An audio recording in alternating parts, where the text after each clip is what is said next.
তো ইতিহাস দেখো আমাদের এটা বলে, যেটা সৃষ্টি দেখতেও মানুষ যাচ্ছে, সেটার ধ্বংসটাও দেখতে যায়, তো লোক হবে। তো যদি ধরো মনে হয় যে এটা এইভাবেই পড়ে থাকবে, বুঝতে বলো, লোক কমবে না, সবাই আসবে, ধ্বংসটা দেখতে আসবে। তৈরি হয়েছে একটা সৃষ্টি দেখতে।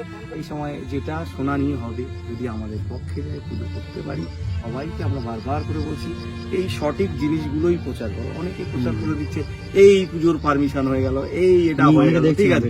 মানে দেখো, পারমিশনের জায়গায় তোমরা তোমাদের জায়গায় বলতেই পারো, কিন্তু ব্যাপারটা হচ্ছে কি, এইগুলো বলার পরে তোমাদের যে, তোমরা ধরো হয়তো ইউটিউব ক্রিয়েটার, তো এই এফেক্টগুলো তোমাদের পর বর্তাবে। যখন আমি কোনো কথা বলবো, আমার ক্লাবের কোনো প্রতিনিধি, সেক্রেটারি, প্রেসিডেন্ট এই কথাগুলো বলবে, তখন তোমরা সেইগুলোই আলোচনা করো। উইদাউট এর কথা ওর কথা শুনে এইগুলো তোমরা ছড়াতে যেও না, কারণ কি এর জন্য আমরা দায়ী থাকবো।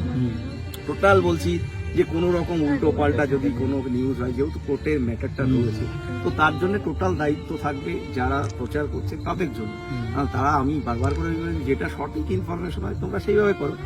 এরকম দুমদাম করে একটা ভিউয়ার্সের জন্য দেখা যাচ্ছে সামনে একটা এমন জিনিস তৈরি করে দেওয়া হলো, এই পারমিশন হয়ে গেল, আর হয়ে গেল কি হচ্ছে, তার সাথে একটা প্রশ্নবোধক চিহ্ন লাগাও, তবেই না বুঝতে হবে যে এটা প্রশ্নবোধক চিহ্ন আছে, হবে কি না।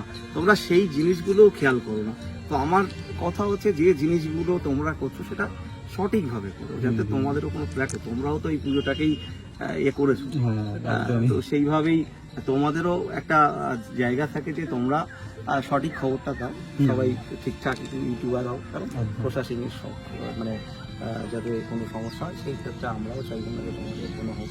কারণ দেখো, আমাদের তো আমরা ডিক্লিয়ারেশন বারবার করে দিয়ে যাচ্ছি, যেটা সঠিক খবর হবে আমার কাছ থেকে নাও, আমার এখানকার প্রেসিডেন্টের কাছ থেকে নাও, সিঙ্গের কাছ থেকে, এরা যেটা বলবে সেটাই সঠিক খবর। তোমরা হাইকোর্টে ম্যাটার রয়েছে, অলরেডি সবাই বলে দিচ্ছ, হ্যাঁ কেস জিতে গেছে, কেসটা তো উঠেই নিয়ে কোনো সোমবারে উঠবে, তারপরে তো আমরা কেস জিতবো, ঠিক আছে। তো এইগুলো অনেকে দেখে শুনে একটু ভিডিও করো, কারণ দেখো প্রশাসনের একটা নজর, সেটা খেয়াল করো, ঠিক আছে।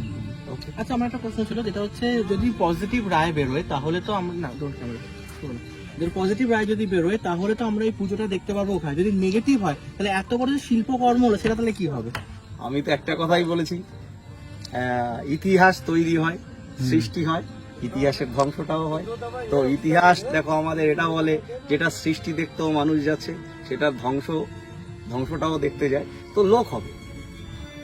তো যদি ধরো মনে হয় যে এটা এইভাবেই পড়ে থাকবে, বুঝতে বলো, লোক কমবে না, সবাই আসবে, ধ্বংসটা দেখতে আসবে।